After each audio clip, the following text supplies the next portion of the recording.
அஸ்ஸலாமு அலைக்கும் வரஹ்மத்துல்லாஹி வபரகாத்துஹு. நரைமுடிய புடுங்குறத நபி ஸல்லல்லாஹு அலைஹி வஸல்லம் அவர்கள் தடை செஞ்சிருக்காங்க. இது மறுமை நாள்ல வெளிச்சத்த கொடுக்கும். அது மட்டும் இல்லாம, இந்த வெள்ள முடியின் காரணமா அல்லாஹ் தஆலா நமக்கு ஒரு நன்மைய எழுதி, ஒரு பாவத்த மன்னிக்கிறான்.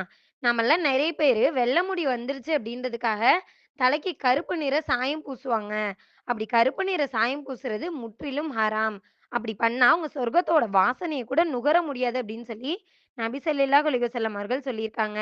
அப்படி தலைக்கு சாயம் பூசணும் அப்படின்ற தேவை உங்களுக்கு ஏற்பட்டுச்சு அப்படின்னா, நீங்க வேற எந்த கலர்ல வேணாலும் தலைமுடிக்கு சாயம் பூசிக் கொள்ளலாம்.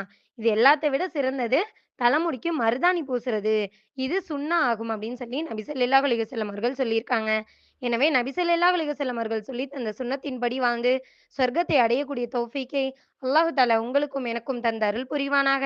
அஸ்ஸலாமு அலைக்கும் வரஹ்மத்துல்லாஹி வபரகாத்துஹு.